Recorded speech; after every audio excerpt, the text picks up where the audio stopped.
Step into the world of power, loyalty, and luck. I'm gonna make him an offer he can't refuse. With family, cannolis, and spins mean everything. Now, you wanna get mixed up in the family business. Introducing The Godfather at ChumbaCasino.com. Test your luck in the shadowy world of The Godfather slot. Someday, I will call upon you to do a service for me. Play The Godfather, now at ChumbaCasino.com. Welcome to the family. VGW Group. No purchase necessary. Void where prohibited by law. See terms and conditions. 18+. Okay, round two. Name something that's not boring. A laundry? Ooh, a book club. Computer solitaire, huh? Ah, sorry, we were looking for Chumba Casino. That's right, ChumbaCasino.com has over 100 casino-style games. Join today and play for free for your chance to redeem some serious prizes. ChumbaCasino.com. No purchase necessary. Void where prohibited by law. 18+. Terms and conditions apply. See website for details. Hello, it is Ryan, and I was on a flight the other day playing one of my favorite social spin slot games on ChumbaCasino.com. I looked over at the person sitting next to me, and you know what they were doing? They were also playing Chumba Casino. Coincidence? I think not. Everybody's loving having fun with it. Chumba Casino is home to hundreds of casino-style games that you can play for free anytime, anywhere, even at 30,000 feet. So sign up now at ChumbaCasino.com to claim your free welcome bonus. That's ChumbaCasino.com and live the Chumba life. No purchase necessary. VGW Group. Void where prohibited by law. See terms and conditions. 18+.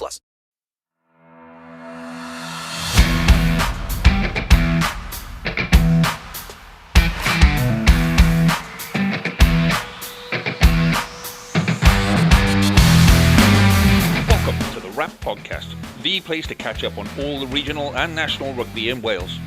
You can find us on all the usual social media platforms and message us through there if you want, or you can email us on welshregionalrugbypod@gmail.com. So all the boring stuff out the way, let's talk rugby.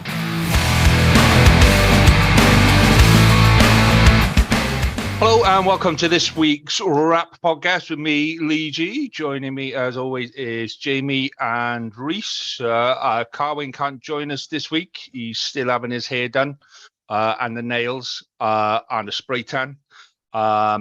He's still got the spray tan from when he had the thong, and he's just got to kind of overlay it now with the mankini to just kind of, balance it out a little. So, but he should be back next week, I think.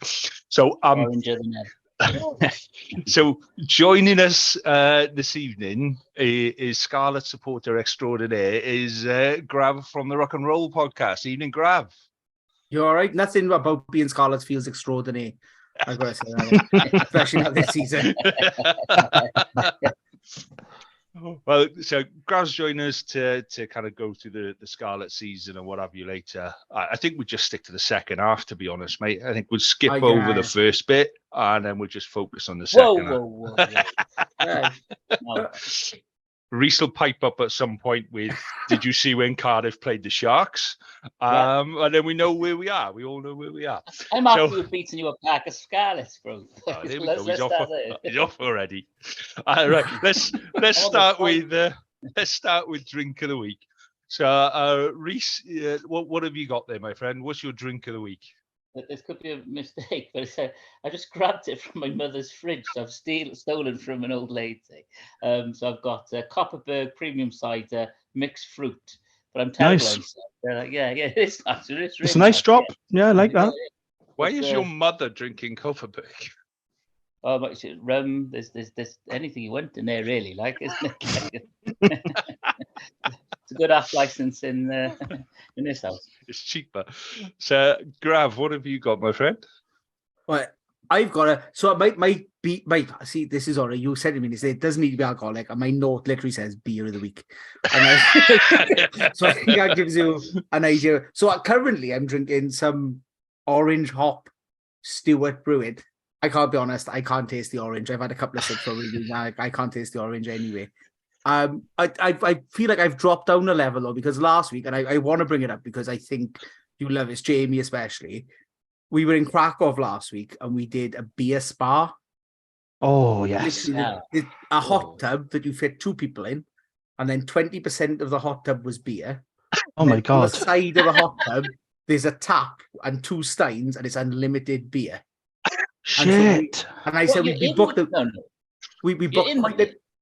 we're in the hot tub. Yeah. The tap is on the side of the hot tub, and you just pour as much beer as you want. And I said to her, like, we've got a really nice restaurant booked for tonight. This was our special, like, night. Well, it was her birthday on the Sunday, so I was like, this is the expensive one. Don't get pissed. She was fucking wrecked. Right? that was pretty. And then we got out of the hot tub, and she said, "You've got 15 minutes in the sauna now." So we made our way to the sauna, and she said, "I'll bring you 2 beers in here as well." And we had 2 steins of beer in the sauna as well. It was amazing. That sounds absolutely wonderful. It was That's a incredible. dream. Honestly, like that's something that's going to stay with me. Like, and you need. Oh, I bet. Need to go. Yeah.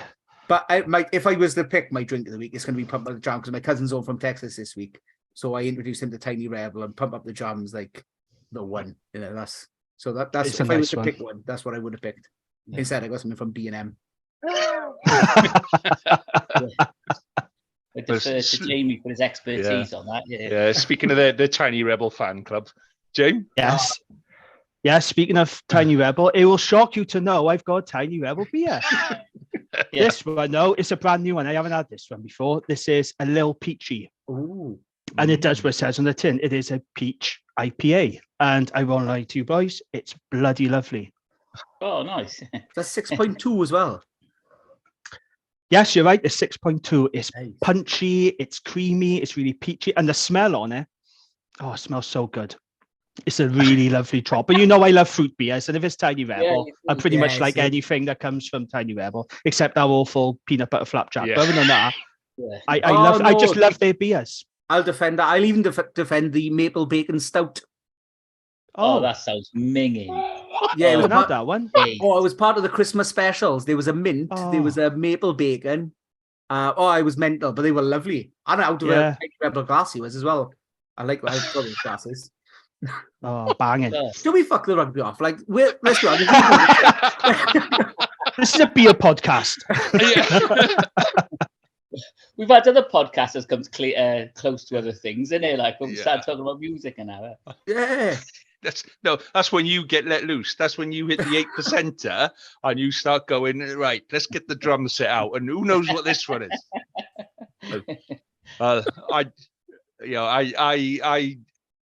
I quite enjoyed the marshmallow cider last week, I'll be honest. But I couldn't say I couldn't do a whole night of it.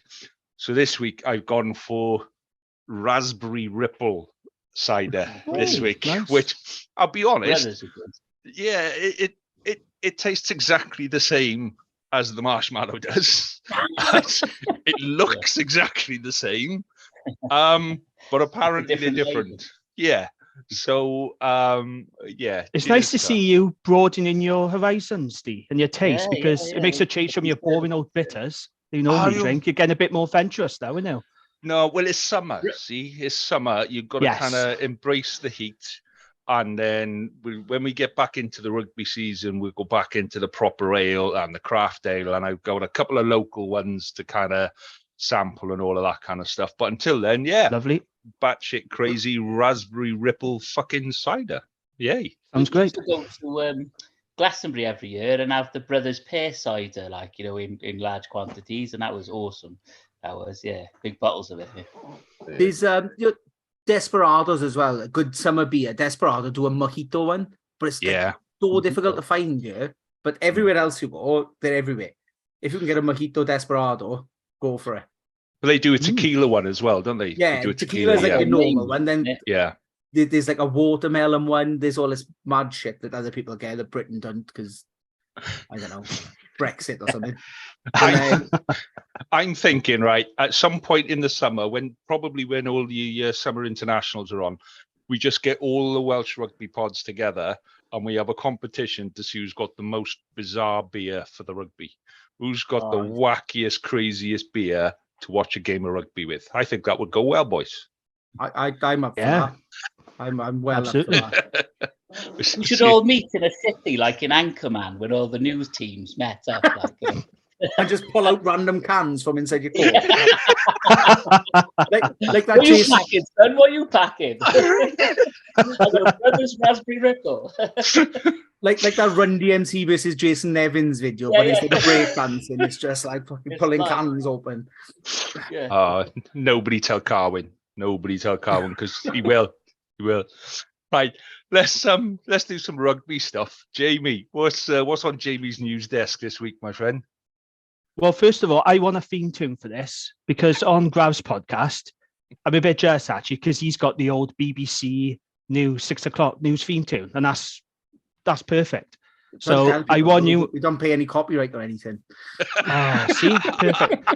So Lee, you have to pull your finger out and start coming up with a theme tune for me as you introduce my news desk. We can sing. All right. Yeah, I don't want much, Lee, but if you could sort that out for me and do the editing of the podcast and everything else, that'd be great. We'll see. All right. We'll put it out on Twitter and we'll see what we get. We'll ask people to send us their best news link, and we'll play it for you next week. That'll be your best one. That's probably not a good idea, but anyway, let's go on with the news desk. Right, let's start with some Wales news then. I think the biggest story coming out of the Wales camp was Corey Hill. He has left the Wales training camp. He's going to take up a club contract overseas. We don't know where exactly, but it's probably likely to be France. Oh, that hasn't happened in a while. This is Welsh Rugby now. Even podcasters are leaving midway through. You can't get anyone in camp. It's just fuck it. Right, gone. I'm out. He's been offered a 2-year deal by Bayonne, but he can't play this time. We'll have all these new podcasts about French rugby with Welsh accents.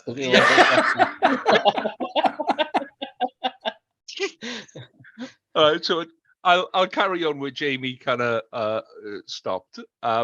So yeah, Corey Hill leaving. What's your thoughts on the Welsh camp at the minute? I don't think he's going to be the last. I think there'll be a couple of others as well. Well, he's got to trim it down, isn't it? And you wonder what Gatland's saying to the players, isn't he? Like that, about where they are possibly on the pecking order and what his idea is of who's where. I was reading an article in the Wales Online, isn't it, about the pecking order in each position now. Right, I don't know what happened there. What happened there? We thought he'd been poached. It was the continued exodus of Welsh people out of the game. I'm sorry about that. I honestly don't know what. I have to come downstairs, Sam, because every time I try and do it upstairs, it just cuts out. Right, you'll have to cut that bit out now. No, we're leaving that bit in, mate. That was gold. No, don't do that. That was quality stuff. That was. What Grav came up with afterwards was we got to keep that in. Yeah. So anyway, we're talking about Corey Hill in France, mate. Possibly France. Yes. And the Welsh camp. Yeah, so he's left the Wales camp, and we think he's going to probably go to France. And as I was saying, I think on the one hand, I think me and many other people didn't particularly want Corey Hill in the Wales camp to begin with after that incident. But it does leave Wales a bit like now at second row, doesn't it? With Corey Hill going now and Alwyn Jones obviously not being part of the World Cup.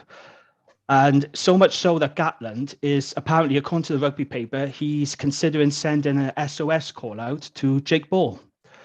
What do you think of that, boys? I mean, is this a bit desperate, do you think? Or do you think it's the right call to bring back Jake Ball? I don't know. I think you've got got to take the resources you've got, haven't you? I guess, isn't it? But I don't know. I'd like to see him use what he's got. He's still got beard. He's got some youngsters there.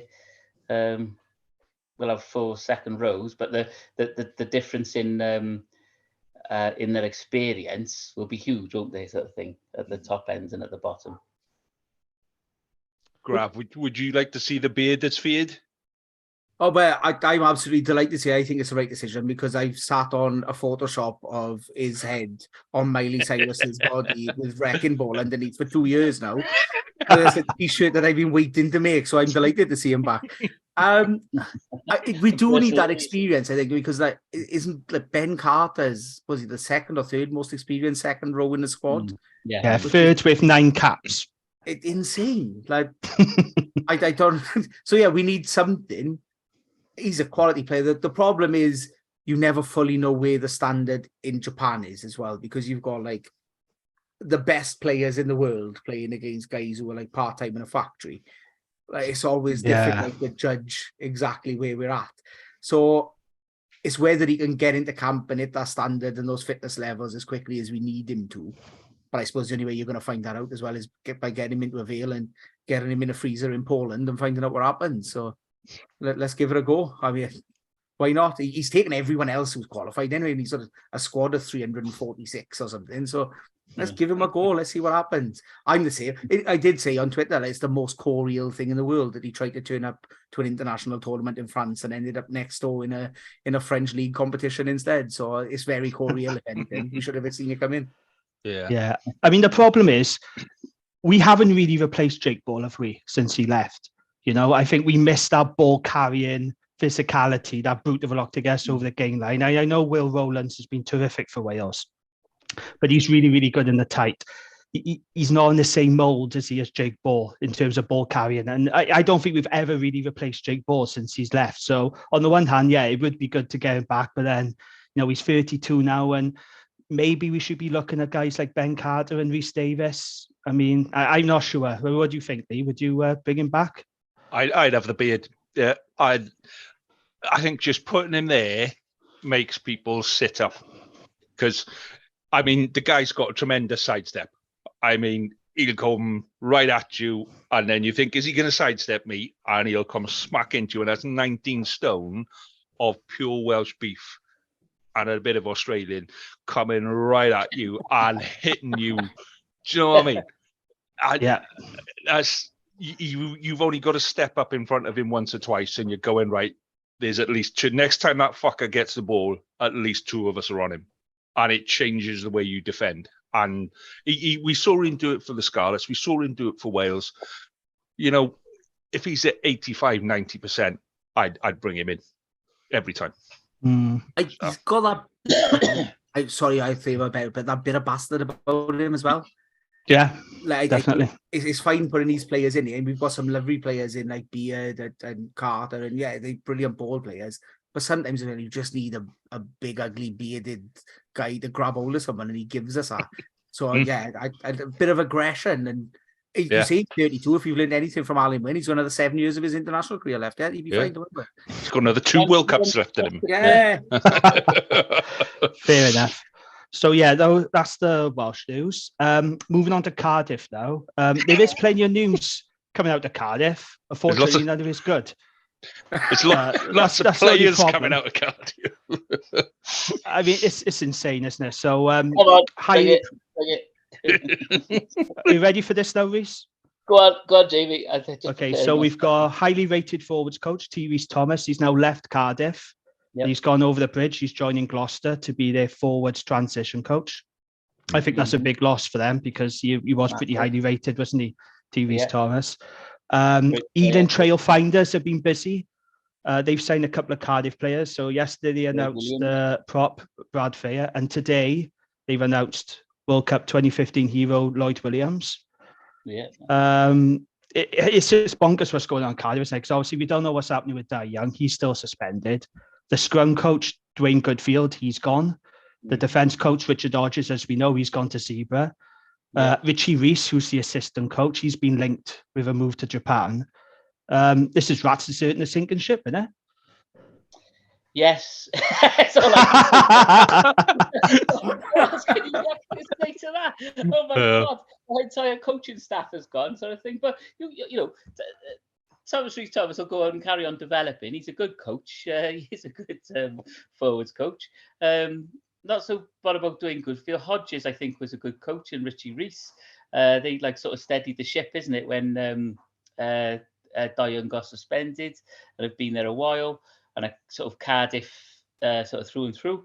I'm not too upset with Lloyd Williams going. I think he's a wonderful player for the region, wonderful player for Cardiff. Most appearances. Next to him was Tau Felice, who seemed to be there for eons. But he's 32. We've got Thomas Williams, and we've got another youngster coming through, and I can't remember his name right now because I'm rubbish. But and that's going to be the Cardiff side next season, isn't it? Sort of thing. So it's like youth and some Premiership players. It looks like, isn't it? And I don't know. Have you got some coaching badges? No, you have, Grav, haven't you? I'm at level 1. They've changed the setup now, so I'm back down to level 1. I did do a bridging course, but apparently I don't count now. So yeah, I'm back down. So I can do up to under 13s, which might be what we don't do by the time the season kicks off. It's true. It's true. I did laugh at the rugby paper as well. Cardiff, you'd be linked to a couple of players. So it was Darcy Ray, wasn't it, the week before, who's the Bath prop, Scottish, probably only had like 1 cap. And on the weekend, they were linking Cardiff to Kai Evans, who's apparently out of contract at the Ospreys. Yeah. And seeing Cardiff fans yet again cock their nose up to a player they're linked to. I mean, I'm just saying to her, like, I'm sorry, but beggars can't be choosers. Like, they're cocking their nose up at Sam Davis, cocking their nose up. And, these are decent players. Who are you going to get? Who else are you going to get? I know. Landaf's under 12s the way you got to go with. His dad watching his son play for a Swansea side and a Cardiff side. And I just enjoy that fact. No, we'll have it. There's only a couple of Cardiff fans on Twitter that are sort of loud and don't need to be listened to. Yeah, it doesn't represent the whole fan base. I agree. It's just most of them. Yeah, just most of them. It's the North Terrace, Jamie. It's the North Terrace. Oh, right, okay. I love it. There's always a divide in Welsh Rugby, and Cardiff got to make it even better. They can't even get their stadium to agree with each other.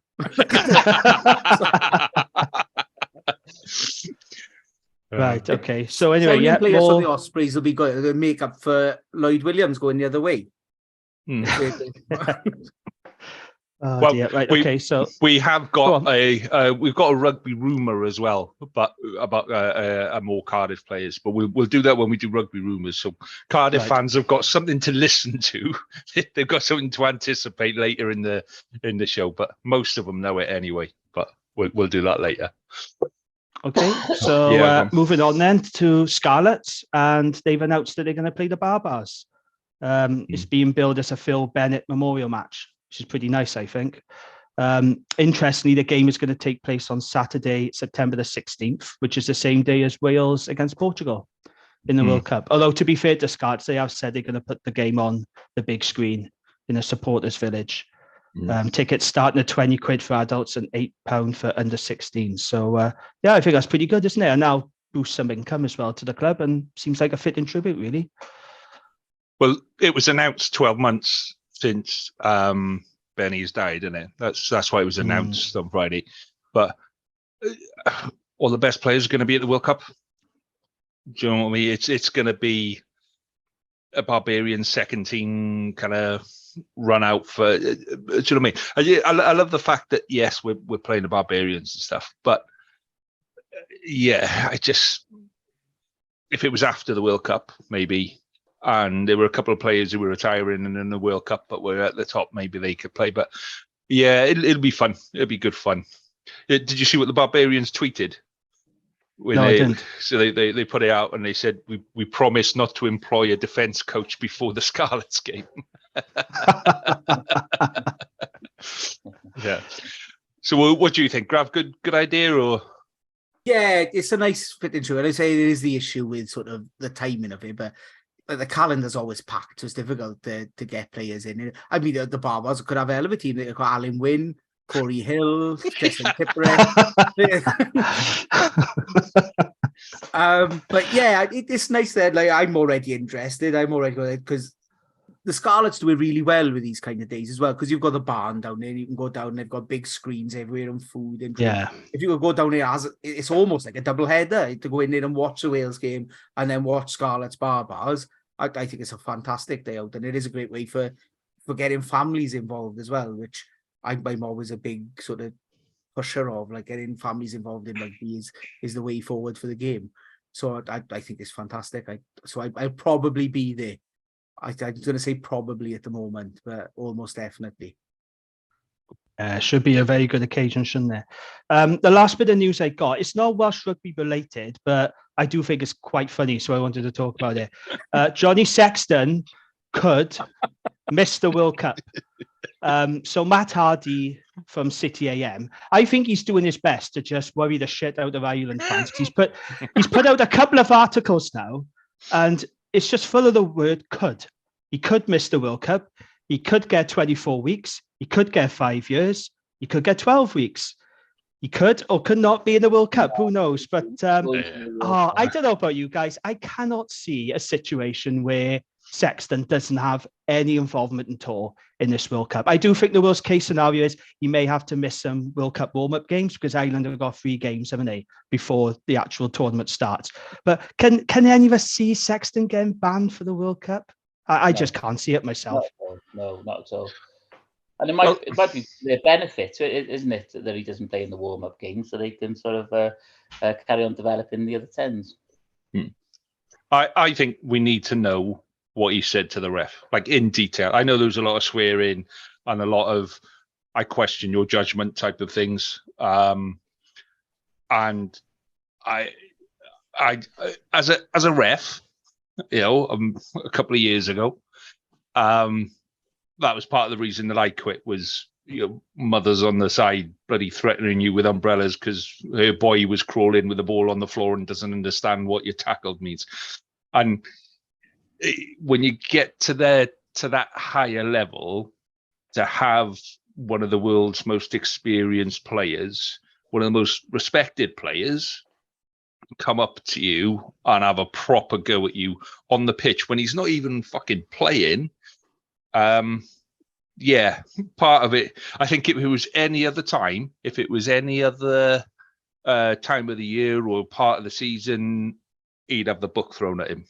I think the only thing that is saving him is it's the World Cup and it'll be his last World Cup, and people are going, well, we'd quite like to see if Ireland might get past the quarter-final stage. And they need him to do that. I can't see them getting past the quarter-final stage without him. That's going to please a lot of Irish people, isn't it? There's the Irish Twitter on fire now. Yeah. No, I think, in all honesty, yeah, I think they're just as good without him as with him. But when you come up against the likes of France and New Zealand, you want him on the pitch. And I can't see Ireland letting him be banned, put it that way. Something they can do about it, though, is there? I mean, if they ban him, EPCR, then they just have to accept it. It's not a case of them, nothing really they can do. But I just can't see a situation where he doesn't have any involvement at all. I think it's a lot of speculation, these articles. Like I said, the word could just keeps appearing when you read the 2 articles. I lost count of many times. It's like, I've played Euro minutes. I could win the lottery, but I'm not going to. So it's like, but we'll see what happens. But the only other bit of news, which I wasn't going to mention, but then you brought it up there, I forgot about it. Former First Minister of Wales, Carwyn Jones, has been interviewed for the role of chair at the Welsh Rugby Union. I was reading that, yeah. Now, I'm not going to lie to you. When I first saw that headline, I thought, okay, that's different. That's an interesting choice, Maybe that wouldn't be so bad. Then I forgot about the time he came out and said Pontypridd should be able to replace one of the 4 regions in the competition. And then I thought, nah, you're not the right man for the job. We need someone sensible, not Owen Robbins at the helm, quite frankly. I was going to mention his name, and I was going like the Owen Robbins school of Twitterati. We need someone who knows what they're doing. And I'm afraid on that alone, no. Sorry, Carwyn. No. I'm going to completely disagree. All right, okay. I'm going to completely disagree, and I say Owen Robbins should get it, but he should share it with Phil Beebe. And then the WRU should live stream all the meetings, and if that doesn't get funding into the I don't know what will. It's the most watched reality TV program. Are we going to go to 5th region, ironically? Just off you alone. Or tell them they're in charge. Owen Robbins chair, Phil as CEO. Can you imagine it? Fucking hell. I'm all over it. If we're going to go down, let's go down properly. Right, that's the news for me then. All right, should we do some Scarlets stuff then? So let's what were you, while I sort myself out and find where screen sharing is, Grav, what were your thoughts on the season, mate? How did you think the season went? Oh, look, it's the one time you can pull out that old cliche of it being like a season of two halves, isn't it? Because up until the turn of the year, we were shocking. Like, it was unbelievable. And I've never seen so many cards. Like, it was absolute madness every game. Like, it was like Clinton's. There was just cards everywhere. And then something clicked in January around about the Bayonne game, and then suddenly we were good again.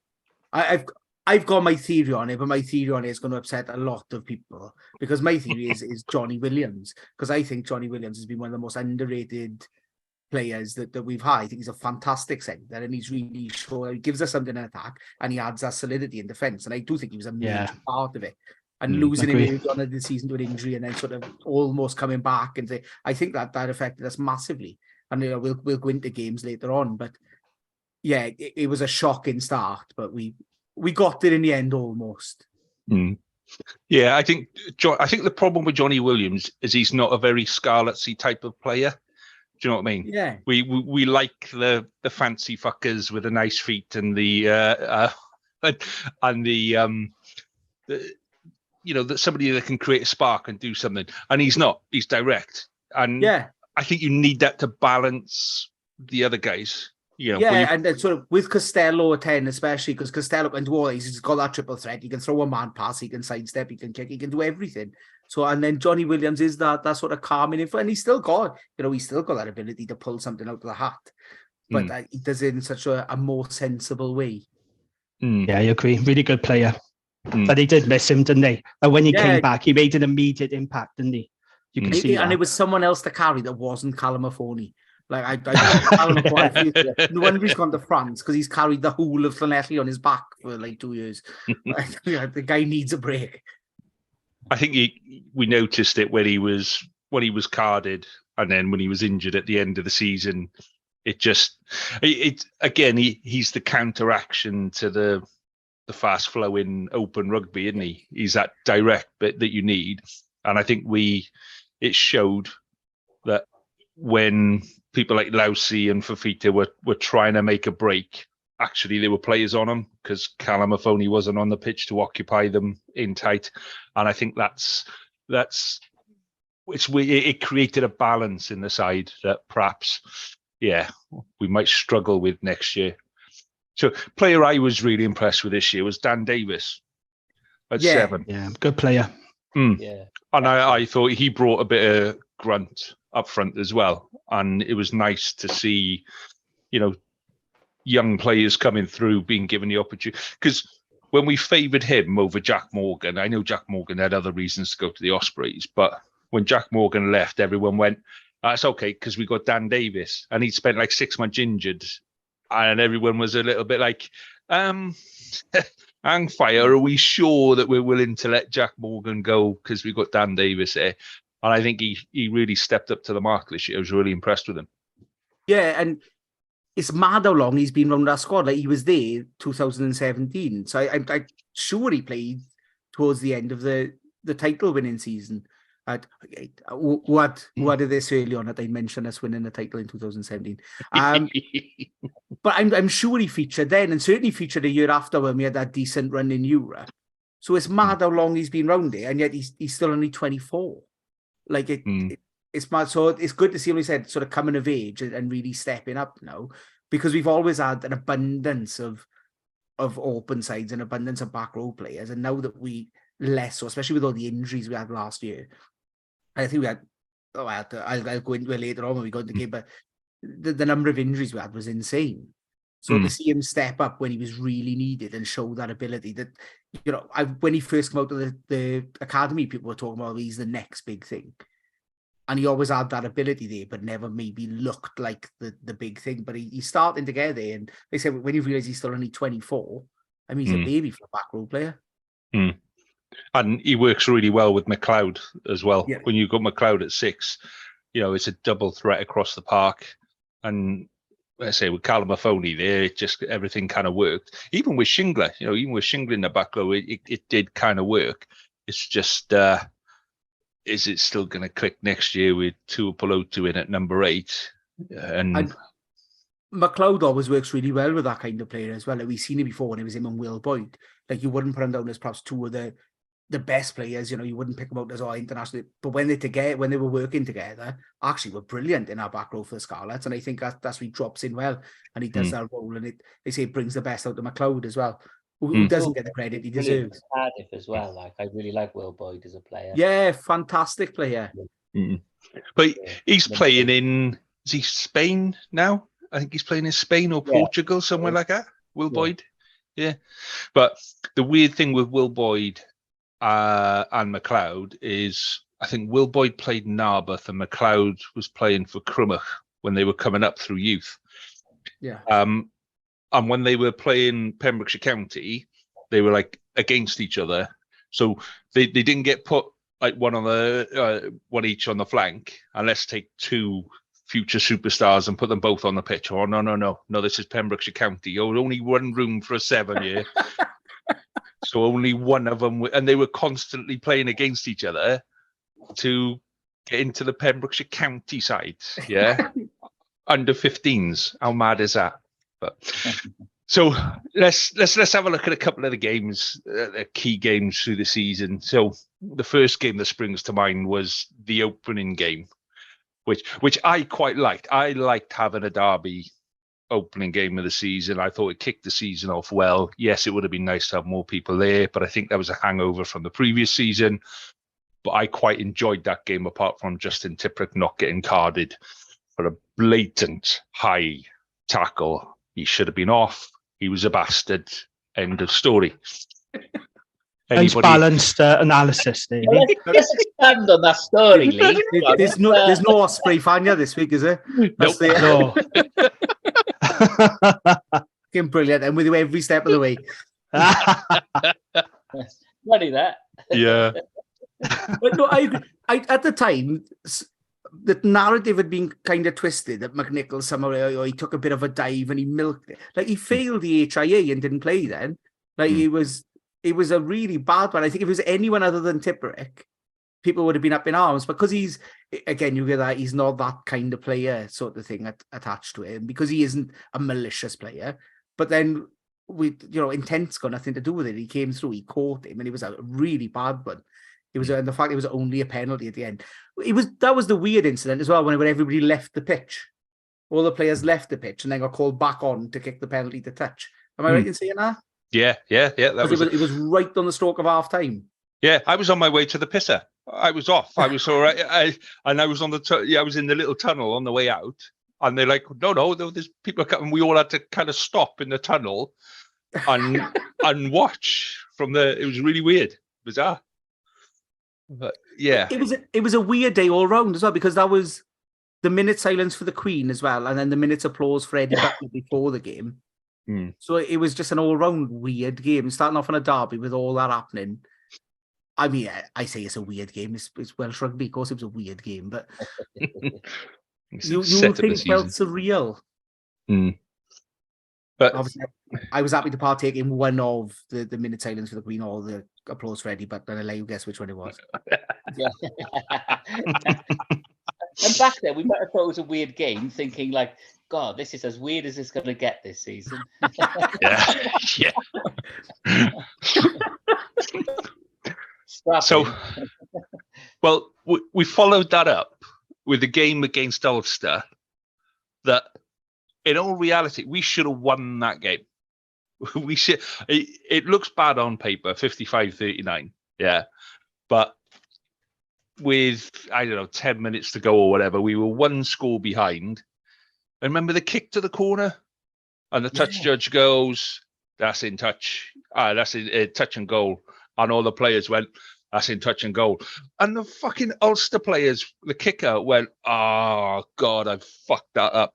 And started running back. And the referee goes, no, boys, that's all right. You have a line out on the 5 year now. You carry on. And then they scored, and then we didn't really recover from that. So, it was a really good game to watch. That game was a really, really good game to watch. And still thought we should have won it. Yeah, if you talk about cards, though, there were 2 yellow cards in this game. Sorry, Grav. Costello had a yellow and Feia Fifita had a yellow. So we started, I think this is the start where we see these yellow cards. No, there was pattern building up. Yeah, there was 2 in the first game as well. Sam Costello got binned in the first game for a clear out at the ruck, and then Callum Affoni got binned late on as well. And then we conceded. Yes, that's right. The I just minute checked after now. he got sin bin for the. And we, our season was built on a lot of, I want to say, slide indoors moments, but without Gwyneth Paltrow being old Nobby on the screen. Because we could have taken the 3 points against Ospreys, which would have been us 2 points clear, and we went for the corner. And that kind of ruined that game. We ended up coming away with a draw. Then, like I said, this game we had that one where for everyone else in the stadium could see that kick had gone dead, except for the ref who decided, no, go on, we'll have a line. It's more fun. But it kind of, like, you do bring on yourself. You shouldn't be scoring 39 points and still losing by more than 2 converted tries. Like, you've already got issues. Yeah. And those issues kind of showed themselves up the next week when we played Benetton, because 34-23 against Benetton. We used to think Benetton were, a decent win. We were, no matter when you played them, that was always going to be a decent win. They were a good team, and they really, I can remember. I know what you're saying about me, because I remember, like, Benetton away was one of those games that all the Welsh regions expected to win at one point, and now they're a really, really good team. And when we did the Dragons review last week, we talked about when Dave Flanagan made 10 changes to the Benetton, and I said, no, that's too many. Like, that's just ridiculous. And they got pumped. And it's a very tough away game now, Benetton. They are not mugs anymore. Fair play to them. Rainbow Cup champions, see? Rainbow Cup will be Rainbow Cup, yeah. But can't fault them. Go on, Grav. Go on. No, I was going to say, but like, going into that, you talk about we were enforced with all the changes we had to make. I wrote down the players that we didn't have for that game. So Ewan Nicholas, Thomas Lazanza, Tom Rogers, Aaron Shingler, Scott Williams, Dan Davis. It's going to go on a while. Phil Price, Lewis Rawlins, Joe Roberts, Carwyn Tuipulotu, Callum Williams, Kemsley Mathias, Samson Lee, Griff Evans, and Josh Helps all out just for that game, which is madness to try and go into it. And I knew this was the game where I was like, shit, this is going to be a long season. Like, this was the point where it hit home that actually we can't ride on, like, this squad. Like, it's going to be a long way to go. And I was right. That's how I feel every season as a Dragons fan now. When you say I knew this was going to be a long season, that's my entire season. So usually kicks in around pre-season time, and then right, yellow card for Combia in our game as well. Yeah, just to keep the crowds going. Yeah, it's a pattern developing. I've got a bone to pick as well with the Dragons season review. Oh, fuck. Come on, Astrid Mynach is positively tropical compared to Blaenavon. I don't know if you've ever been to Blaenavon. I one year this said against Astrid Mynach. Blaenavon, I've played in the summer in snow. So I'm not... Mate, I went to Astrid Mynach. It was a summer game. It was bright sunshine. I literally left the house, shorts, t-shirt, sunglasses. I got to Astrid Mynach and I had to rummage around in the boot for a winter coat. And it was me and a couple of other dads sitting in the front there going, "You okay?" Yeah, fine. We had to go and get bloody soup from the kitchen down the end, man. It was insane. We'll have to try. We'll have to see what Blaenavon's like. We'll have to go there. If we do a podcast out, then don't do Blaenavon. Place is lovely, but it's bloody cold. That's duly noted. Well, I'll tell you what I like about playing Benetton away. Yeah, is the pitch looks pretty because they haven't. They've got the little hedges around the outside. Yeah. And I just think that's like playing in someone's back garden. And I like that. I think that's a nice touch. Well done, boys. Come have a run out in the back garden with the little hedges around the outside. Well done. I like that. It's like somewhere that you would play as like the warm-up while the game's loading on a rugby game, innit? Like, just one bloke running around or like three of you doing a loop and things. It looks like one of them. Really nice, right? Yeah. Right. So then after the trip to Benetton, we came home. So this is where Reese wakes up. Go on, Reese. Reese is smiling now. What's he smiling for? Have you got wind, Reese? Or why are you smiling? It must have been the cider, boys. This was an awful game, wasn't it? Like, it was shit. It was shit. absolutely rubbish to watch, like, isn't it? But obviously, I was excited for Cardiff to win on the road. It's just like, I couldn't quite compute. I had to find a pub locally that actually played the game because they kept turning the wrong sort of rugby. What do they play the URC on? What channel is it? It's on. It was on Premier. It was called Premier Sports. Yeah, it's Premier Sports, wasn't it? BT1 on, and I was just like, no. So I finally found a pub, watched it on my own, and then couldn't wait to call Lee. I watched this game in a pub as well. I watched it in London. I was in Covent Garden, Philomena. Some fair play. I said to the guy, because they were showing all football, and they said, look, could you stick the Scarlets on? I thought you'd say, fuck off, mate. But fair play, he did. So we was all in a corner, got talking to these Scarlets lads who were living in London and that.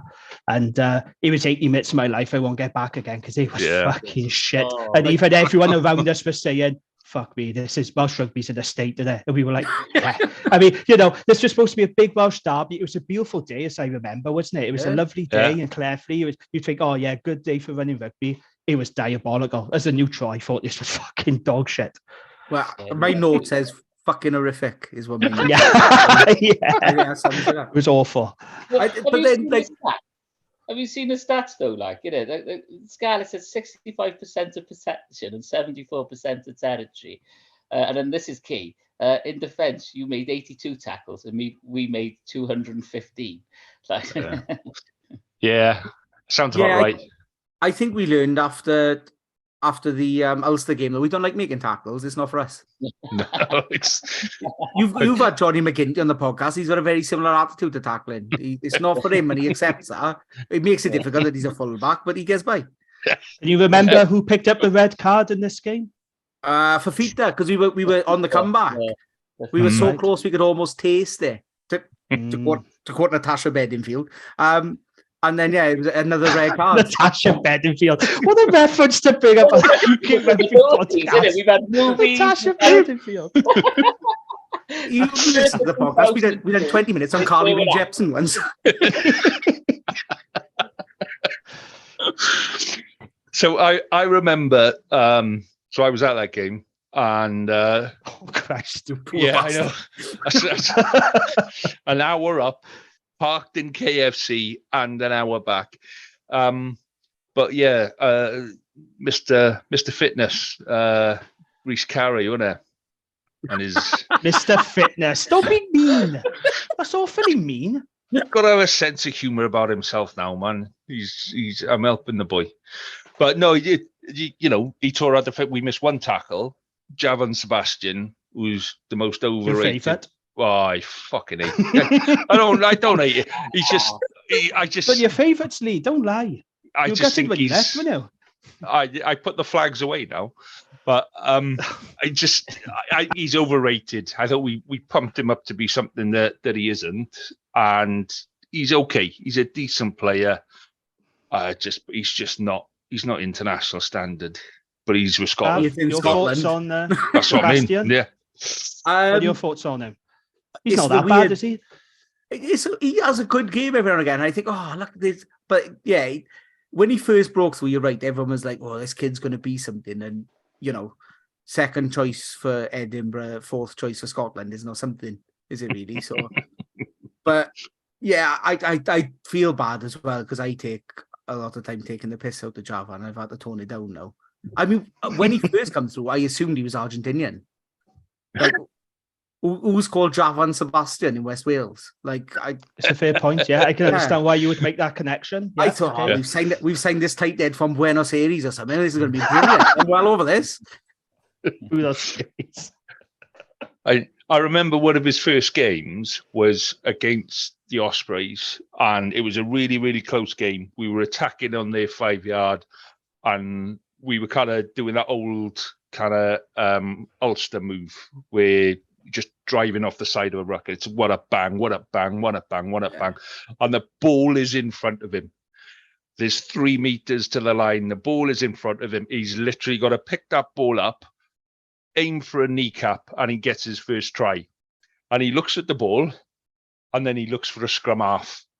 And then Tipperick came and dived on the ball and turned it over. Oh my! It was right in front of me. I remember it. my son was with me.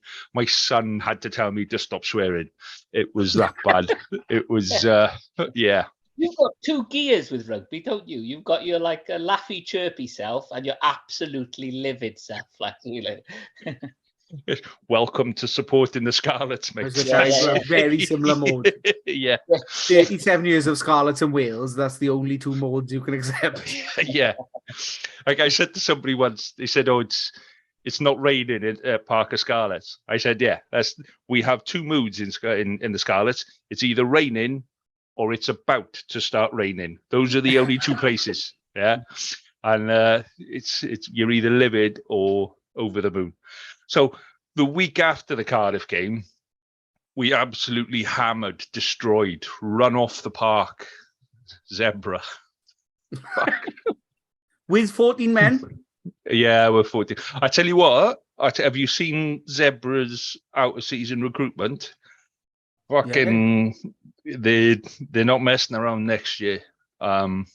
Richard Georges will make a big difference to them as their defence coach, I think. I don't know if they'll accumulate more wins, but I think they'll be harder to break down because I think Richard Georges did a decent job at Cardiff, in fairness. Well, Zebra will start to beat the Welsh sides with a smaller squads. Yeah. Well, they've beaten the Dragons, no end of times. So that's just expected now. Well, they've beaten us as well. Yeah. But I think they've signed like about 4 or 5 really good quality under 20s, boys just out of under 20s. I think both the Italian teams have done really well, actually. And like obviously you've got Fekatoa going in at Benetton, which is a hell of a signing for them. Yeah, it is. He was brilliant for Munster in the second half of the season, wasn't he? Fair play. Yeah, he'd done a Scarlets. He was shit until January. Yeah. And then he kicked in then.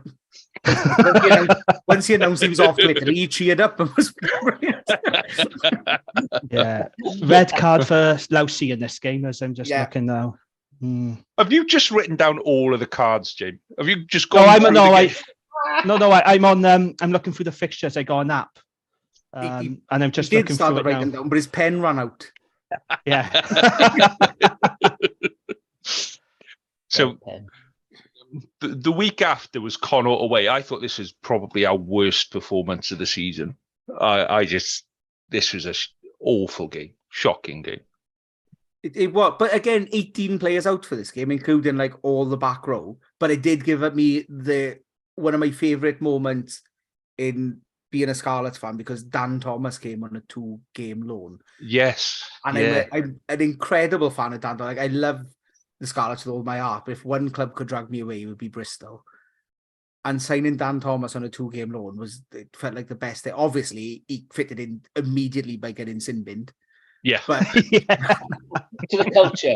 That was his induction. Like, we were about. But we had 18 players out for that game, and again, like back row, Fafita, Thompson, Shingler, Tuipulotu, Lozana, and Dan Davis out for that game as well. So bloody excuses! Stop making excuses, man. I mean, that's 2 starting back rows we lost. Yeah, pretty impressive. Have you seen Dan Thomas's interview on the Jonathan show? There's a confusion between who he loves the most, his fiance who is in the audience that he's just proposed to, or his favorite cow. And then honest to God, yeah, go and watch it on YouTube. It is brilliant because Nigel Owens has to keep asking, are you talking about the cow or are you talking about your fiance? And there's a couple of bits where Dan Thomas has to look at his fiancée and kind of go, actually, I'm talking about the cow on that one. It's brilliant. It is. I still think Tavis Noyle's interview on Jonathan will go down as the best ever. But he just got released by the Dragons. He went, there's just too many Englishmen there.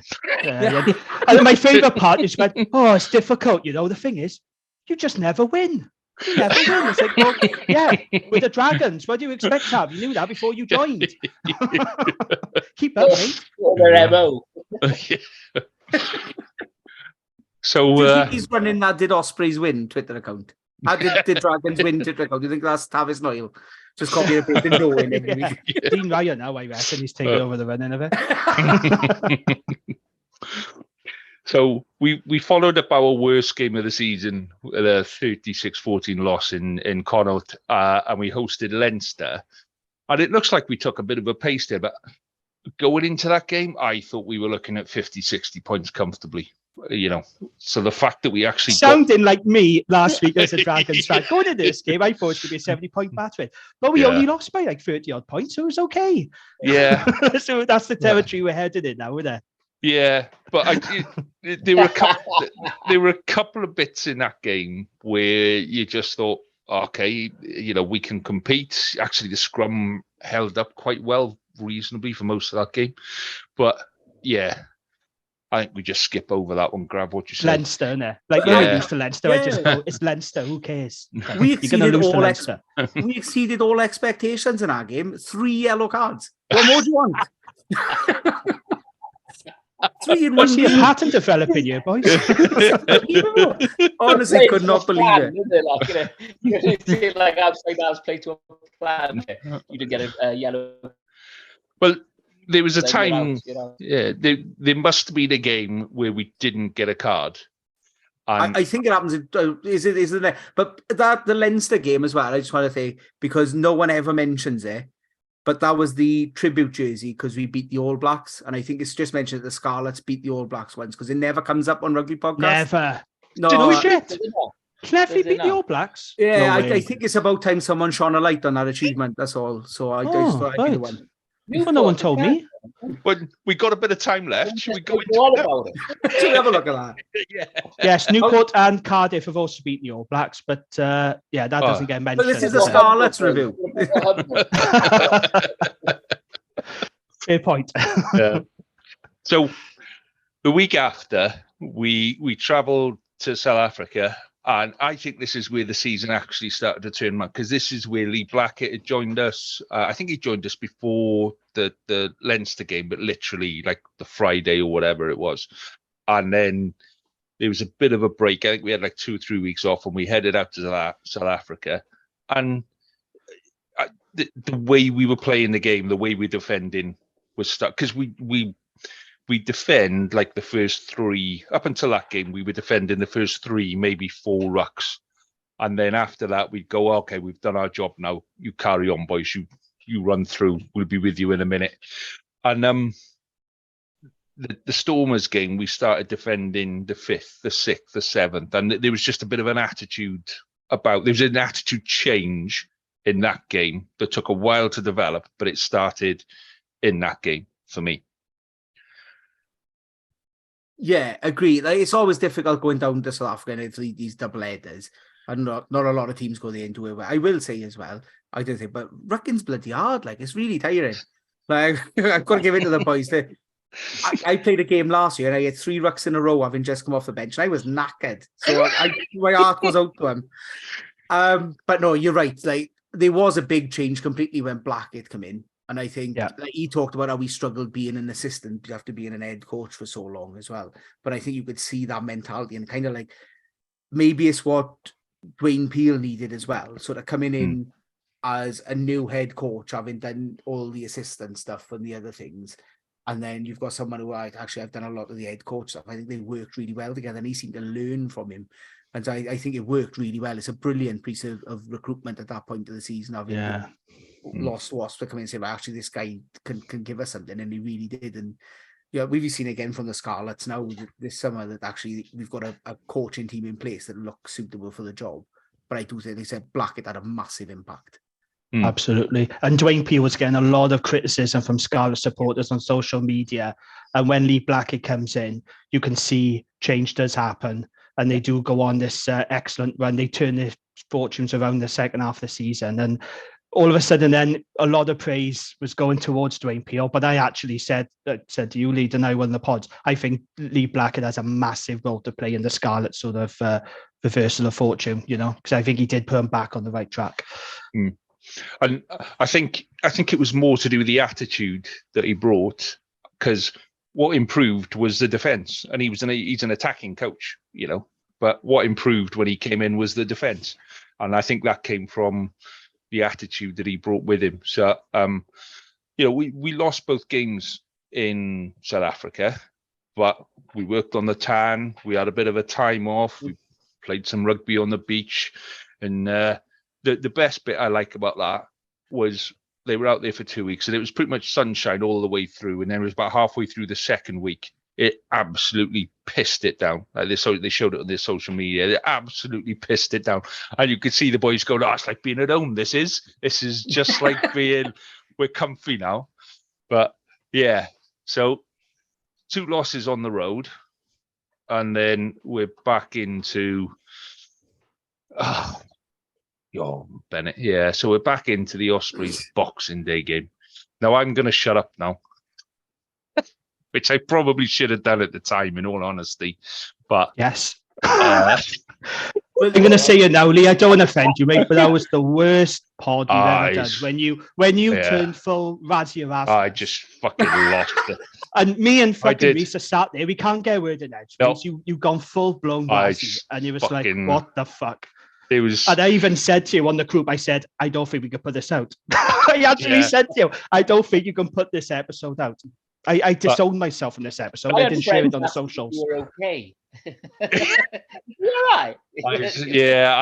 That game, I was fucking livid. I completely lost it by then. I thought you was having a breakdown of some sort.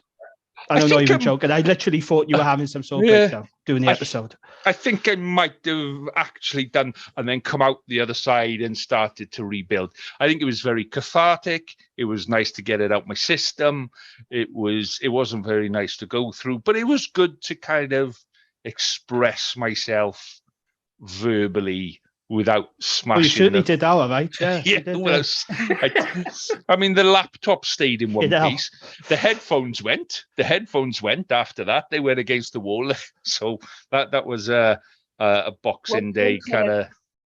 One comment I think I remember was that Karen kept trying to say something, and I went. I remember going, "Well, let him speak. I don't let him speak. He's speaking bullshit." Don't get a word in. We could not get a word in that, Davies. No. Because Lee had gone full fucking Razzie. He lost the plot, and we could not get a word. I mean, I would have liked to have talked about that game as well. I had an opinion on it. Couldn't speak. Couldn't fucking speak because you were gone. Yeah. Well, at least there was one breakdown the Scarlets turned up for. Yeah, we got better after that, though. I just there was so much wrong with that. But I said to you after that game that what's his name that was reffing? What was his name? Little short one. Oh no, it's Craig Evans. He was Craig Evans. I said he won't referee the rest of this season, and he hasn't. And it happened to Whitehouse the season before, where he fucked up against that was against Cardiff, Scarlets Cardiff, and he got booted up to do TMO work in Italy. And Craig Evans has fucked off to referee sevens because he can't cope with fucking more than 7 people on a side. So.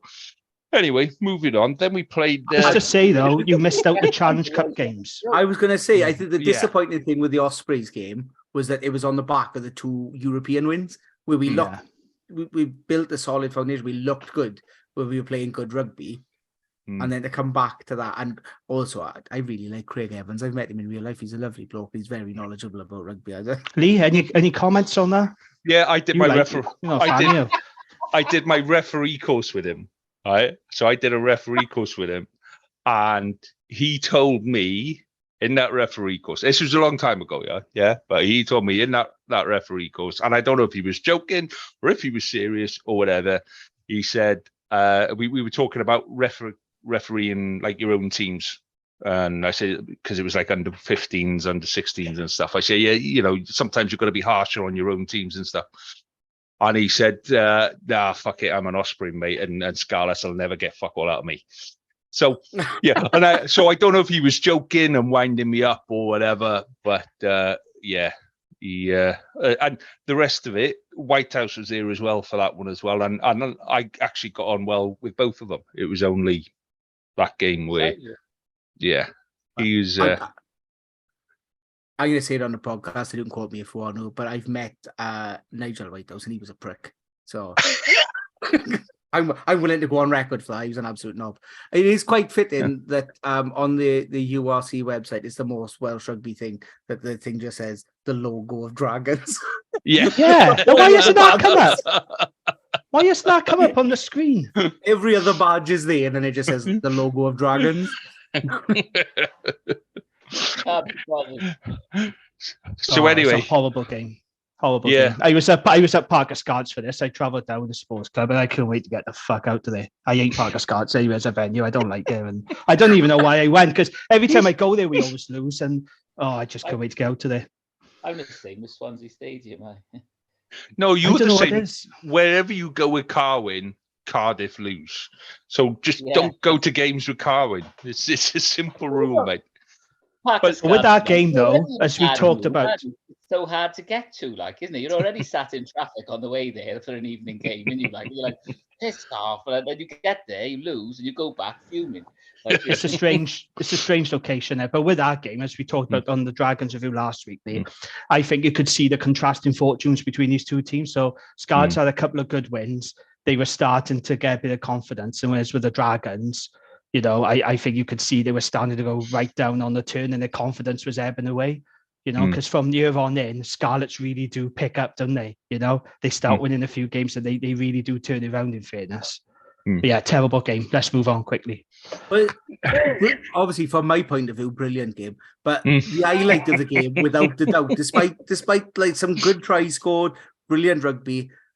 Moriarty and Callum I knew he'd say that. I knew he'd say that. The highlight, it was brilliant. That was Ross Moriarty at peak shithouse. Yeah, it was. That was. No wonder he retired from the Dragons after and said, "Fuck it, I'm going to France." He knew that was the peak. He wasn't going to get any better than getting Callum Mahoney sent off in that game. It was superb. But they still got stuffed. The second half. Yeah, look, it don't matter how many players they're playing against. They're still the Dragons, right? Give them a break. But. But yeah, it's the last time you'd be on this podcast. Just letting you know. So you can get your own back when Judgment Day rolls around now. Oh yeah, we'll be doing a deep dive on that one. Let me tell you. Okay, so now this was a good win. This was a very good win. This one at Cardiff. It was all about, was he onside or was he offside when Johnny McNichol chipped forward? I think it was, wasn't it? And yeah. So,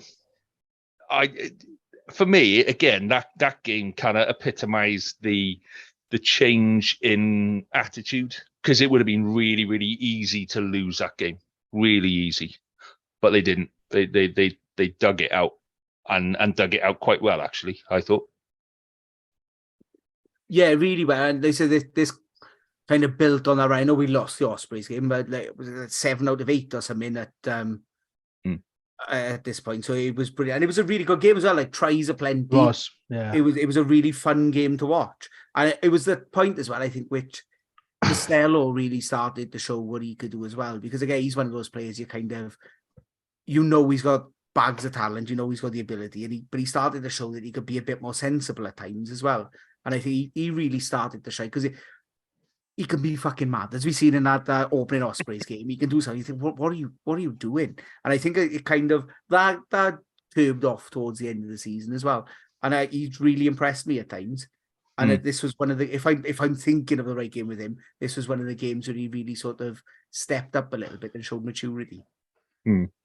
Well, stepping up for Costello is something that people tell him to do a lot, because he's about 4'2". And in honesty, when you look at him, he looks so short, and then you stand up close to him and you go, he's almost like a prop. The way he's built, his strength, the size of his legs, the size of his top.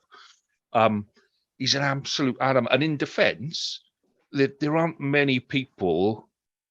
As a number 8, used to pick the ball up, used to look for the small 10, and you'd go, I'm going straight through you, sunshine. I'm fucking having you now, and I'm going straight through.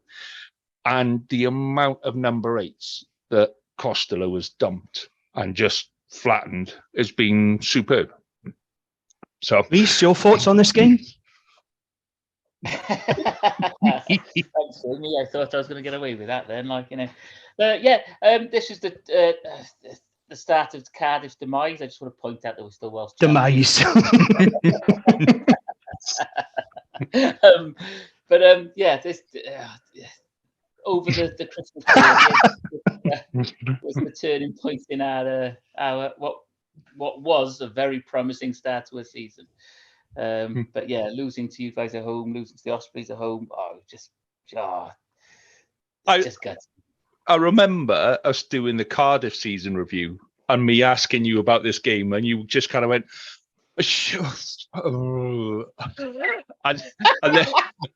and then we moved on. So yeah, I was at the game. That's why you lost, mate. Learn Yeah, from it your was cool, mistakes. it was cool, yeah, I was still in the wrong place though, like, isn't it? I've got the wrong way round as well. It was the Blues game that Costello played well. It was Patchell in the Cardiff game started. So everything I just said, just copy and paste it into this next bit. And that's more in keeping with the production values of this podcast. Yeah, that's more like it.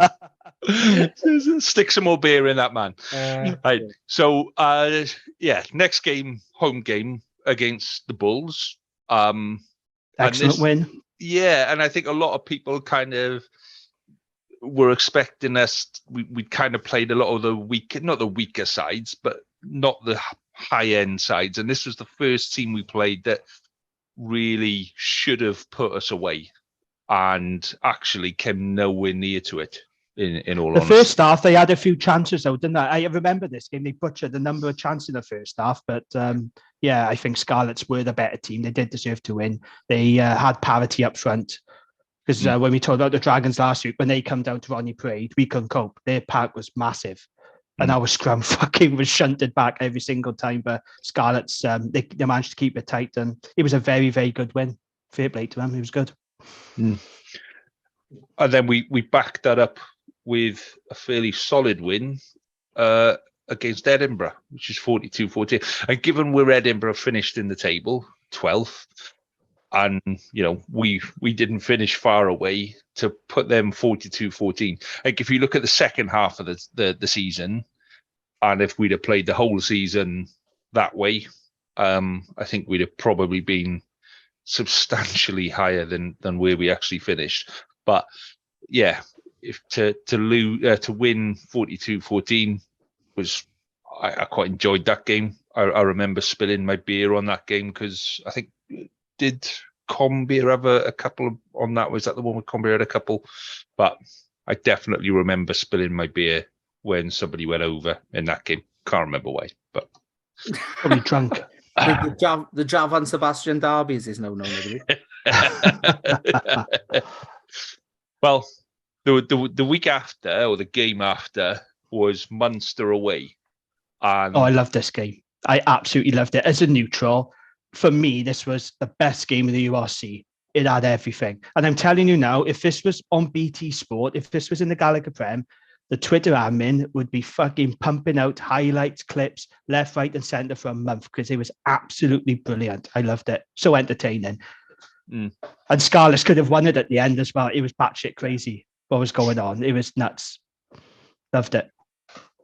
It was one of those ones, but my friend's a big Liverpool fan, and when they played in Istanbul against AC Milan, they were 3-0 down at half time, and he left, and he went and ordered an Indian, and he got in the house, and then Liverpool scored 2, and he put his Indian back in the oven and came back to the club.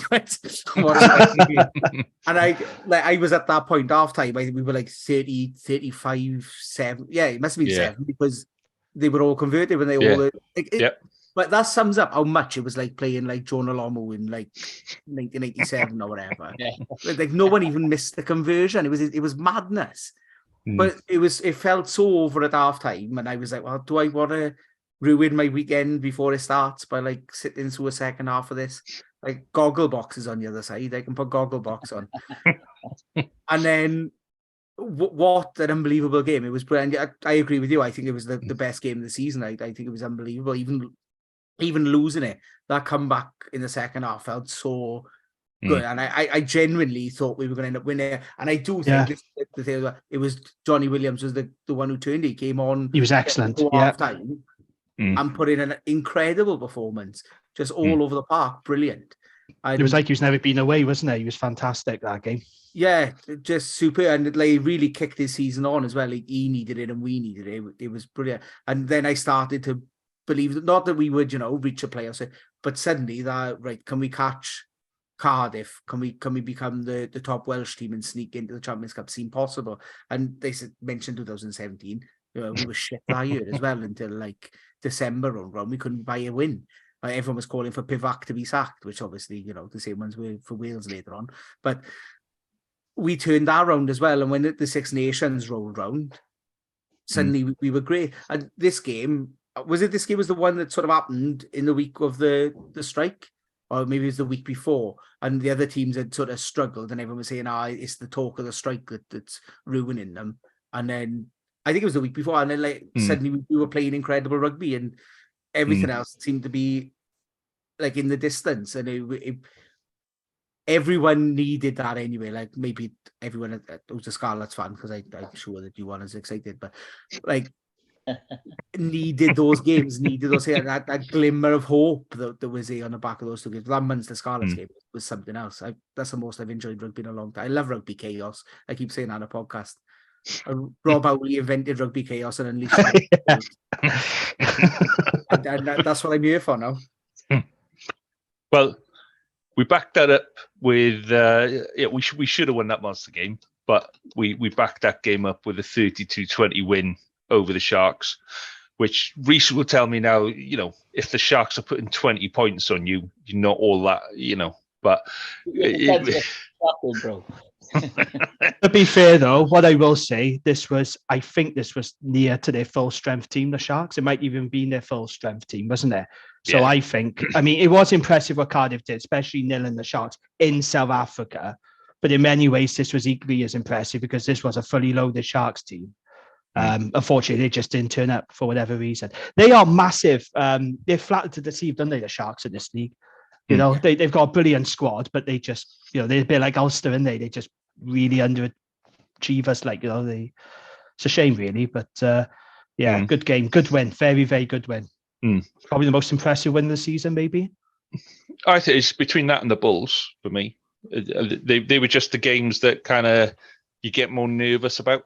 Do you know what I mean? You kind of, and I think it's because we don't really know the whole squad system in South Africa. When they bring some of the squad players in, you're never really sure are they top notch as well. And then they come in and then they're the size of a fucking bus, and you go, okay, yeah, he's all right. I remember when the Sharks team was announced on Twitter, every Scarlets fan was going, "Oh fuck, we're fucked." Yeah. And do you remember that? Like, every Scarlets fan was shitting themselves. You was one of them, me as well. Yeah. And I think it was pretty much fully loaded. And and it was sort of the tail end of the Six Nations, so we were still without our internationals, and obviously being South Africa, they had everyone available. And Johnny Williams had man of the match in that game as well, just to keep my Johnny Williams love going. Yeah. Have you got a T-shirt made? I love Johnny Williams. Not yet. Are you waiting? Is it requested yet? Is it? I'll try and come up with something funny that they can really declare my love with. And then I said during the Pivac year that I thought he would be the 12 that takes us to the World Cup, not to win the World Cup, but he would be the one starting at the World Cup, and he put in performances enough. And so I'm hoping on that coming right, and then I'll get a T-shirt done. So week after that, game after that, we was at 12-9 in Glasgow, and it was a poor game. It was a forwards game, wasn't it? There wasn't anything really to write home about it. People were talking about how Scarlets were singing or dancing in attack, and Glasgow, there was going to be the battle of the offences, and there was going to be 50 tries, and then it pissed down, absolutely fucking honked it down, and everyone kicked the ball and defended for 80 minutes. But the biggest talking point from this game was that disallowed for FIFA try, which I think still should have been a try. Yeah, because the ball was out. Rucks and legged it. Grav, what was your thoughts on that? I got into a lot of trouble on Twitter for dropping a C-bomb. I remember. That's why I asked. It was clearly done in jest there. I thought it was a try. I thought the ball was out. I think he's perfectly legal to play that. I also think it's one of those ones, but I'm not one of those ones who complain about the TMO. But I do think like the clear and obvious thing comes into it. And then when we spend 10 minutes re-rolling and like rocking and rolling, was his lace or like just let it go, just give the try. Like you thought it was a try. If there's nothing clear and obvious, just give the try. Because it's nice to be right. But if it's that much that you need to look at it in that much detail, do we really care? At that point, like just give the fucking try. Let's get on with the game and see if they can score one back. Because that was my. But I thought it was out, but I was a joke on Twitter, and people didn't see the funny side. Strange how that happened, isn't it? But it was the conditions were awful, and then obviously it had just been like we had drawn Glasgow in the Challenge Cup, having played the week before. And then I think we made a rack full of changes for this game as well. We had like 9 or 10 changes or whatever it was. And so, it was. And you did feel that maybe the focus had become the Challenge Cup then, that maybe it was unlikely to finish as to lift the Welsh Shield, which obviously everyone wants to do, and to focus on the Challenge Cup instead. I see Cardiff fans celebrating but they're winning the Challenge Cup. They love a second-rate competition. I'm surprised you didn't win the World Cup as well. Well, I would kill for Dragons to win anything, let alone fucking second-rate, third-rate, fourth-rate. Just win past at something. That's all I could dream about. Well, we have got Judgment Day to talk about, but after that Glasgow game was the quarterfinal. No, was it? When was it? Yeah, it was a quarter-final after that one, and then the semi-final after the Dragons game, wasn't it? Was that the way it went? The brief game. No, you got the brief game was March. The quarter-final was before the Glasgow game. Right. Yeah, that was in March. Yeah. March the 31st, and you beat Brive 19-7. There we go. And then it was Claremont, and then you played Glasgow and Dragons. I mean, that was a good win, mate. But you should talk about that. Scarlets Claremont. That was a brilliant game and a brilliant win as well. I think Europe this year's kind of it's been a nice little distraction, more than it never really felt like this was the point to the season until we got to the semi-final and then we fucked it up.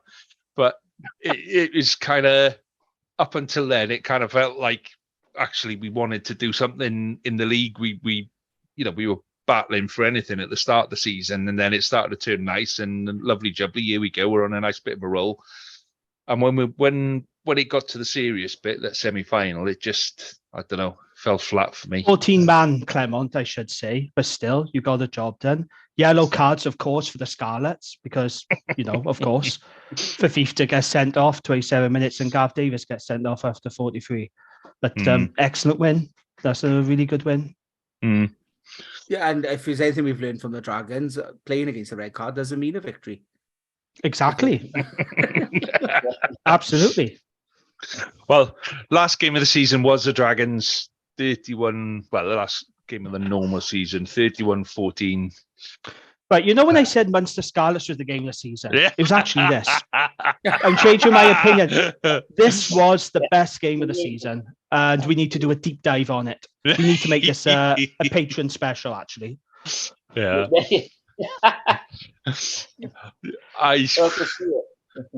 The only bit I remember about that game was looking for Carwyn half the time, babysitting Carwyn at the fucking Millennium Stadium and just looking around, and he's going, "I'll be back in a mo. I won't be long. I'm just nipping out. Just nipping out." Yeah, he was hard work that day, wasn't he? Because we ended up in Tiny Rebel, didn't we? And he brought back a drink. I don't know what the fuck it was, but it was one of the worst things I've ever tasted. And not even he knew what it was. So I said, "What is this?"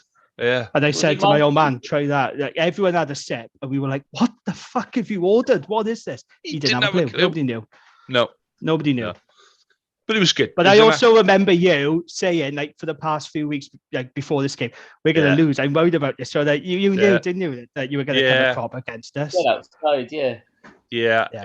I was the only one in the predictions that said Dragons would win. and that won me the title. But I don't know. I just had that feeling. There's so many Scarlets players gone to Dragons, and so many. We're Scarlets B team now. Thank you very much. You wait till Patrick comes.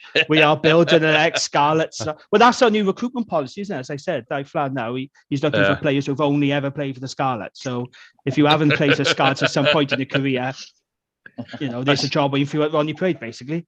That's your Dragons induction. 2 seasons at the Scarlets. Absolutely. That's your Dragons induction.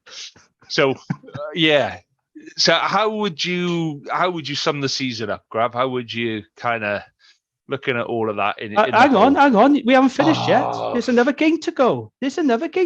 And I'm sorry, I know it's painful, but you've got to own up to it. You had Glasgow in the semi-final. I know, but we lost that one. I know you did, but we need to talk about it, don't we? Come on. I think the Glasgow game is the game that most sums up the Scarlet season, though. Like, except maybe if we'd picked up like 3 yellow cards or something. But it came down to that 50-50 decision again, where like we're chasing the game. It feels like our tails are up, like we might do it, and then we've got that 50-50 call, which is a clear knock on. Like I can't see any way that it's not a knock on and a yellow card. It's a bonkers decision. We've seen him given so many times. Yeah, it looked nailed on. Like why we look at the replay again? I don't know. Like it's clear, and then it doesn't get given, and it does. I wouldn't say change the whole game, but realistically, with us within touching distance at that point, I wouldn't do Natasha Beddingfeild again. With us in touching distance again at that point, if that goes our way, potentially, that's us in the final. It's genuinely that close. And then when you look at the final score, it doesn't look that close. Like, it looks like Glasgow run away with it. But realistically, that's your turning point. That's your sliding door. And I think that you can pick that up with so many of the Scarlets games this year, where either something goes our way and suddenly we're on the front foot, or something goes against us and we collapse. Yeah, it was a huge moment, wasn't it? And if I had been given some penalty try, we can't say for certain the Scarlets would have won, but my God, it would have been a very tense last few minutes, wouldn't it? But what I would say, I don't know if you agree with this, Glasgow, I still think we're the better team though overall, especially like up front. And your lineup was shit that day, from what I remember. I do think Glasgow were the better team, but it is a case of if only. Like if I had been given, I do think Glasgow would have been panicky. They would have been on the ropes, and we'll never know now. But an opportunity missed, I felt as well. Yeah, and maybe, just maybe, we might get turned up to the final and like Glasgow and given it a fucking shot. Oh, I know. Well, the bit I remember about the Glasgow game is I went through 3 tubes of Pringles on that semi-final. That's the takeaway from this game, is it? You went through 3 tubes of Pringles. Okay. Bad. That's how nervous I was through that game. 3 like a scene from Scooby-Doo. What flavour was it, Lee? Out of curiosity. What flavour was it? I had 1 prawn cocktail and 2 salt and vinegar. Bollocks to that, man. Go for the barbecue ones. They're the best. No, it's also the flavours of brother ciders you got for next week. It's not far off. I know what cider I got for next week. It's not far off. So yeah, I mean, the season as a whole, it's... Right, now you can ask Grav now about what you thought of the season. Yeah. I mean, I thought it was so down and up. There were so many good bits in that season, and then so many bad bits in that season, and we were so close so often. I mean, it's not done my heart any favours that season, put it that way. What about you, mate? Yeah, like I said, the second half much better than the first, despite the last 2 results in the league. Like again, I don't think that's a fair reflection. Maybe it's one of those things that's built into me as being a Scarlets and a Wales fan, though. But it gives me hope. For despite all the players we've lost, a lot of them are kind of I don't want to use the term deadwood because that's harsh, and especially not Blacker, because I thought Blacker had an excellent season. I'm really disappointed to lose him. But I think it was when we stopped relying on the people that we'd previously always relied on that we started to play well, and when we started to move away from it, especially. You look at the start of the season, and Halfpenny's sort of kicking us points and keeping us in games, and And then by the end of the season, we're not looking at that. We're not doing that. And we've got ball carriers that are not Callum Affoni suddenly carrying well for us and creating things. And so I'm not saying I want to lose big name players and I want the squad cut down to the level it's going to be. But I do think there's a kind of a long term, it might work out well for us. And so stupidly, I've got hope, but it's the hope that kills you, isn't it? So that's Jamie's favourite phrase. Yeah. You're heading into Dragons territory now, Grav. Yeah. Well, we're all in Dragons territory now. Right. Well, let's finish up with a couple of rugby rumours. So for those that don't know what we mean by rugby rumours, we think these are all bullshit rugby rumours. There was a week. There were 2 days in 1 week where there was absolutely no news from Welsh Rugby. It was a Monday and a Tuesday and nothing came out. And we went, right, okay, we need to put something together. We need to have something for the pod. So we'll just make up some shit and see if we can get it, retweeted. And we kind of kept going with it. And oh, fucking hell, I'm just checking Twitter now, boys. This is it's gone a little bit nuts this evening. So let's start with Anscombe has signed for the Dragons. So that's excellent. Yeah, that's one.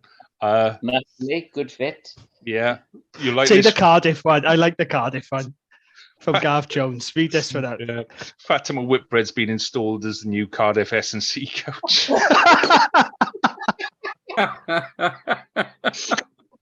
I love that.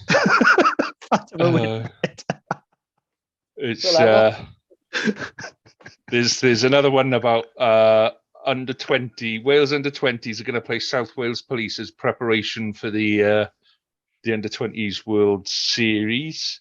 Cardiff Rugby have entered the race to sign Marcus Smith. This is from Hugh. So Cardiff have offered him a £20 gift card and a curly whirly.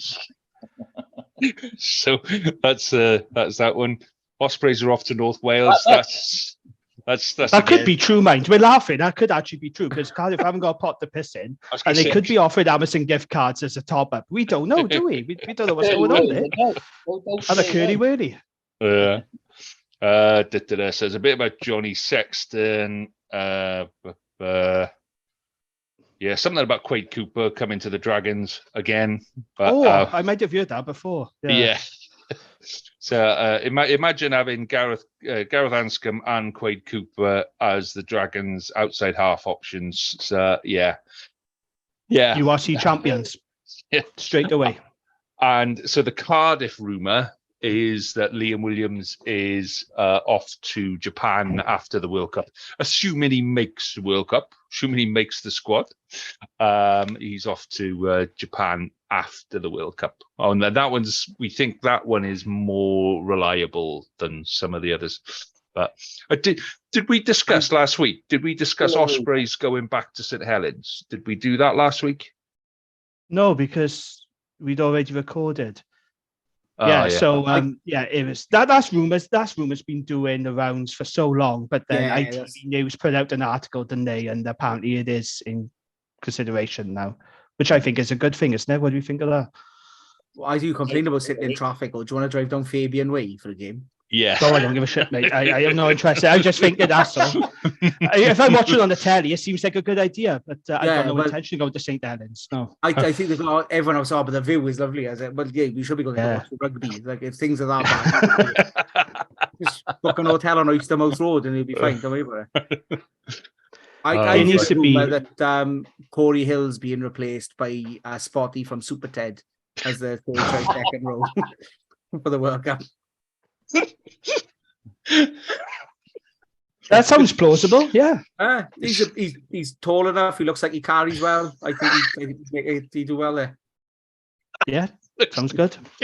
Sometimes I make a request as well for the next pod that because it's been mentioned a few times that for Jamie's news desk, the theme tune is something by Natasha Beddingfeild. Absolutely not. No. Oh. But right, gents, on that note, we're going to call it a night. Grav, where can people find you, my friend? Where can they find you on Twitter, and where can they listen to you? We're everywhere, and anywhere that does a podcast with it, including show off. Fucking hell. We're everywhere we are. Everywhere, we're all over the place. Yeah, we're on Patreon now as well. Almost everything is RnR Rugby. So Twitter, Instagram, TikTok, whenever I remember to update it, which is about once every 6 months. Same. I have got plans to do something with it, but it's actually doing something with this issue, isn't it? But yeah, RnR Rugby for everything. Fantastic. Check it out. It's a good pod as well. I enjoyed it a lot. Yeah. Grav, it's been an absolute pleasure having you on tonight, mate. It's I can't remember laughing this much when talking about Scarlets season. So yeah. This night now. Yeah. So you love this. Yeah. All the best, mate. Thank you for coming on, and we'll catch up with you again soon. Yeah, all the thanks best for having me. I'll see you somewhere around Cardiff Central with my cans and my overcoat ready for the battle offer me whenever we do it. Yeah, sounds good. That sounds good. That sounds good. And on that note, gents, we are done for this week, and we're actually recording another one this week because I'm fucking off to Mexico in a couple of weeks' time, so we need something to fill the gap. It's hard life, innit? For some minute, fucking hell. So, on that note, gents, on that note, we shall say farewell and good night. Enjoy your rugby, and I'll catch you again next week, gents. All the best. See you soon. Bye now. Bye.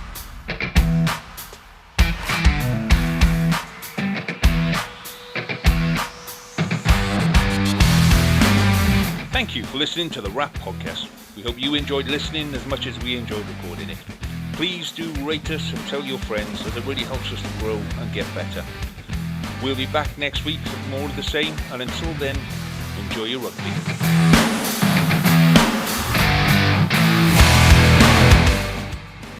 Sports Social Podcast Network.